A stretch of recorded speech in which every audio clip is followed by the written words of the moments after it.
What's up, everybody? This is Ashley Johnson, and I am coming to you today to talk to you about confidence and not allowing the enemy to con you out of your confidence. I am a high-value coach, confidence coach for women in business and entrepreneurship, and really women from all walks of life. And one thing that I've seen that has been consistent is people who allow outside external things to come in and to rob them or con them out of their confidence. It's gonna be a good one today, y'all. I'm super excited because as a confidence coach, I'm gonna share with you 3 things that I know you need to know immediately in order to quantum leap your life, not just your business. Because if your business is great and your personal life sucks, then you got one good thing going for you, but then when you come home, it's a nightmare. You know, it's one thing to create a dream world on the job or a dream world in your business. But if you're not balanced, then what you will have is you'll be heavy over here on success, and you'll be a success on the outside. But I see it too many times, from the celebrity realm to even those who are celebrated via social media. And I don't think there's anything wrong with that. But if there's not a balance where I'm a success in public because I'm first a success at home, if those things are not in alignment, the success is not sustainable. And what I mean by that is the money may be coming, but the mind is struggling. So I want to give you guys a few things that I know will be beneficial to you. So listen, do all the things. I want y'all to subscribe and like and all of that. But I've seen too much in being a confidence coach. I've seen too many individuals struggle, not just in one area, but in all areas. And then the trend is, right? The trend is to go and to take all these classes. So, I mean, I've got classes, you know, you've got people with classes and offers, and I think all of that is absolutely phenomenally great.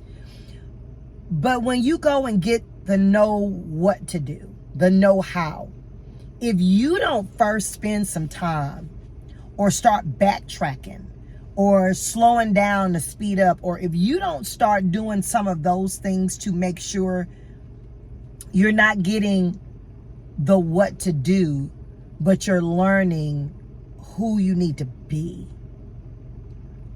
Or you go and you get the courses and you get the toolkit and you get the downloadable PDFs and you get all of that. And I've got all of those things, so I'm definitely not knocking it. But what I'm starting to see trending is a bunch of individuals that know what to do, but they don't know how to be. So as a confidence coach, I want to kind of give you guys some things, some nuggets that you can choose from, and they're interchangeable from your business to your personal life. So I'm going to start with Eve in Genesis chapter 1, where actually in Genesis chapter 3, we know in Genesis chapter 1, God says, hey, I want y'all to be fruitful, multiply. Genesis 1:26 through 28.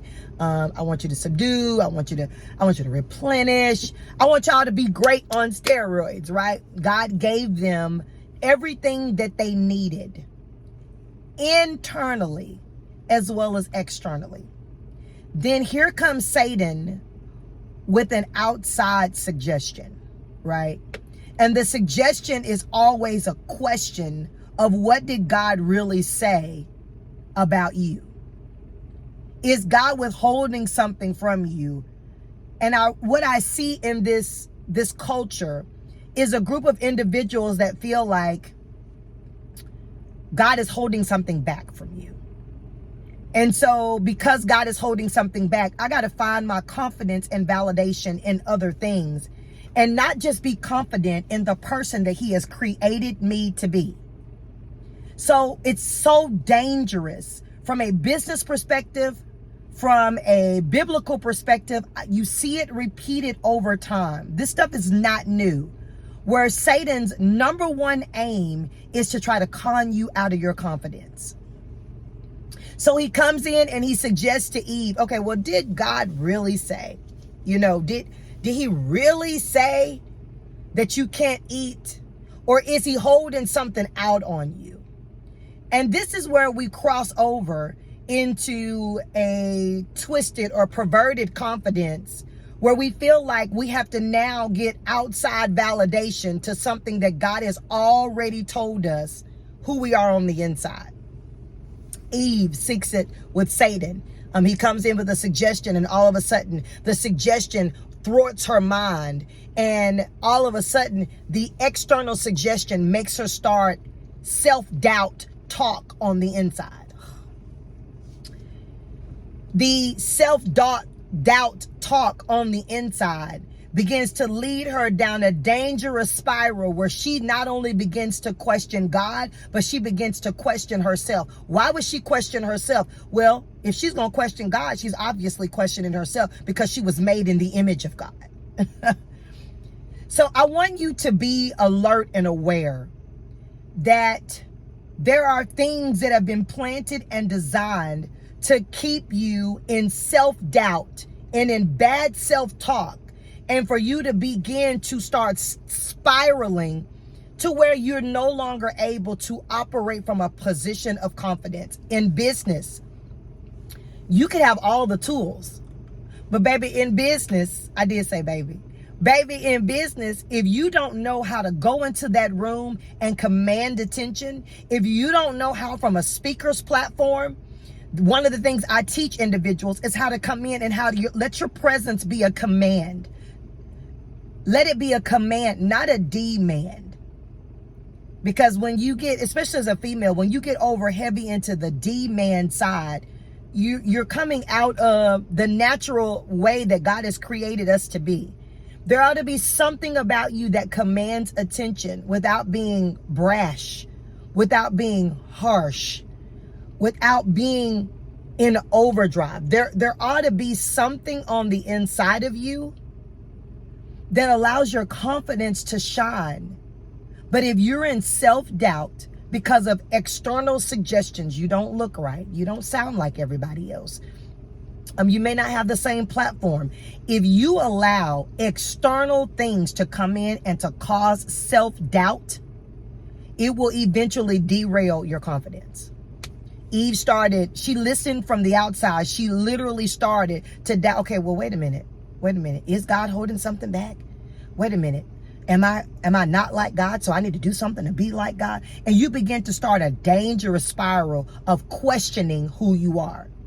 I want to say to everyone on here today, don't let the enemy come for your confidence. And from business to entrepreneurship to you going in and you commanding what you're worth, you've got to be able to operate from a position of confidence. And if you don't have confidence, you can have all the tools in the world, you're going to struggle. So one of the things I want you to take away is what's conning me out of my confidence? What's got me in self-doubt all day? The next thing I want to share with you is sometimes you move from self-doubt and you cross over into being double-minded.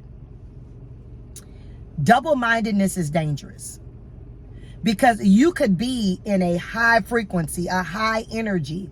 And for those of you who are Christians that say you shouldn't use the word energy, you should do some research. We know that God created energy. We are masses of energy. And you can be in a high speed of energy or you can be at a low speed of energy. You ever go into a room and you can feel the energy? Not from a spooky, crazy perspective, but you can feel that the energy is just low. There's no motivation. There's no momentum. And then you go into some spaces and you're like, whoa, the energy is good. The energy is high. I have so many people ask me, where do you get all of the energy that you have in the mornings when you get up? When you do your 10 to Win show, when you do other things, where in the world do you get your energy from? Because they're coming because energy is transferable, right? So they're coming in and on my morning show, they're coming in and receiving of my energy in order to get a jolt for the day, right?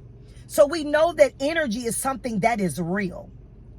And if you're struggling in the area of your confidence, whether you know it or not, you are walking and operating in a low value energy.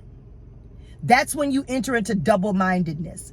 You say one thing. I believe that I'm a six-figure chick. I believe that, this is my season. This is what we hear all the time. This is my time. How about this is my life? What? This is my season? Okay. This is my time? Okay. But what about this is my life? Why do I have to trade and decide that I'm going to pick up a season? This is my life. When people ask me, what's your favorite season? I like them all, because there is something in every season that I believe God has designed to benefit me. That just blessed me, right? So when you start in self-doubt and cross over into being double-minded, what you're saying is to your faith. A lot of people say what you're saying to the universe. Okay. I'm not even going to debate that right now. What you're saying to your faith, because faith is energy. What you're saying to your faith is, I don't really believe that I'm worthy of this. I don't really believe that I'm worth this. I don't really believe that this good is going to happen for me. I don't really believe that the promotion belongs to me. I don't really believe in everything that God has put on the inside of me. And so what does faith do? When you have faith and then you get so high, you get higher in fear than you do in faith. The fear will override your faith every single time, and you will begin to draw to yourself the very thing that you don't want. So I don't want you to be conned out of your confidence. If I could say anything to you today, you got to take the confidence and know who you are and stop so much focusing on what to do.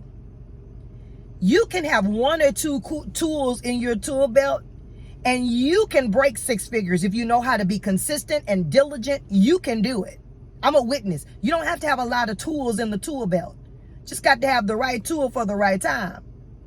But if you don't know who you are, you don't want to hit the pinnacle of your success and still be struggling. It's so critical that you deal with the self-doubt. The suggestions from the enemy or the suggestions from the outside that you're not who you believe that you are. The suggestions from the outside that say you've got to seek outside validation and outside approval. Not when I know that I've been made in the image and the likeness of God. Not when I know that I have access to everything that pertains to life and godliness. Not when I know. When I know that I know, then my confidence is concrete. So how to have concrete confidence? Number one, stop allowing stuff from the outside to suggest something to you. It's not even real. It's a suggestion. And if you internalize it long enough, it turns into self-doubt. Self-doubt that is not dealt with spills over into double-mindedness. Then you deny your faith the opportunity to manifest in your life. How do you have that? Well, how do I have concrete confidence? Do everything in reverse. You do everything in reverse. You have to stop the suggestions, because suggestions come as a seed. Every negative suggestion, you got to deny. We have the ability to accept and to reject. You have to deny and say, no, that's not who I am. That's not my outcome. That's not what that's going to look like. And then you have to in turn begin to start saying, this is what it is. I am a six-figure person. I do command attention when I walk into a room. I'm a beautiful breeze. I'm a breath of fresh air. I am exactly what the marketplace is looking for. I have a marriage that's made in heaven, that's walked out on earth. I have healthy relationships and amazing friendships. I am a beautiful expression of who God is in the earth realm. I am his walking billboard of his goodness. I am strong. I am confident. I am commanding. When you begin to get in that space, the energy of confidence, stuff that you struggle to get will start coming after you. I just wanted to come on today because I see too many people that right now the hype is get all the tools that you need. But I don't really see a whole lot of people saying that I'm going to teach you how to be, not just teach you what to do. I vowed that I'm not just going to teach people what to do. I'm going to teach people how to be. I remember what it was like to not have enough. I remember what it was like to be struggling. And I thought all I needed to do was to just get the know-how. All I needed to do was take the class. That's all I needed to do. And when I found out that even when I got the tools, I still struggled, because my confidence was not in the right place to be able to command 6 figures, to be able to command on my way to 7 figures, to be able to command some debt-free living, to be able to command healthy relationships. I have the tools of what to do, but I did not know how to be. I am grateful. I am so thankful that God allowed me to slow down some so that I could speed up. He allowed me to get clarity and to be able to see it doesn't matter how many tools I have if I don't have confidence. This is why I am a confidence coach, because I know that everybody is, give me the tools. But I know the real secret is when you know how to be. When I know who I am and I couple that with what I need to do, all of a sudden, I began to experience quantum leap after quantum leap after quantum leap. So this was just a little conversation from the car today. Thought I would drop off to you guys. I appreciate you all so much. This information has been of value to you. Listen, subscribe, like, share this with somebody else that may be struggling in the area of the confidence. And you might need to kind of back up a little bit. And you may need to enter on a journey to really begin to build up your confidence. Trust me, when your confidence is on lock and your confidence is concrete, all of the other things you'll begin to see quantum leap in every area, not just business, but in every single area of your life. So I want you guys to join me. I've got Coach Me Confident coming at the end of this month, and I'm excited about it. It is where it will be 5 days of coaching, high value coaching, every single day, coaching on speaking, coaching on self, coaching on the subtraction method. That's one of my favorite ones. It's going to be a good. Let's see. We said speaking, we said self, we said subtraction, coaching on systems. Once I get myself built up, then I'm ready to begin to learn the systems of what I need to do to operate. And I know there's one more that I'm going to be coaching on as well. So you're going to learn how to speak, work on your self-confidence, subtraction method, and all of that good stuff. And then what systems need to be in place in order for me to really, really elevate. So I'm looking forward. I want you to join me right now by liking and subscribing and all that good stuff. But I want you to register. I want to see your face in the place online. We're going in the end of this month. We are going in for the gusto, and I'm looking for individuals that are really ready. How do you know when you're really ready? It's because something will nag at you and has been tugging at you this entire conversation, this entire dialogue. Your confidence is crying out. I need to be more concrete. So let me work with you the last 5 days in this month. I'm excited. I want you guys to download my free downloadable webinar on decisions, because I truly believe confident people know how to make decisions. That's a whole nother teaching. Not just decisions, but good decisions. So a lot of people are wondering, they think they're made a decision, but they really have not. So I want you to go download my free webinar, and then I want you to join me for Coach Me Confident. It is going to blow your mind. The end of this month, join me as we elevate in 5 different areas of confidence. Trust me when I tell you, there's a difference in knowing what to do and then knowing who you are. The minute you really know who you are, what to do will click and you'll see your life change.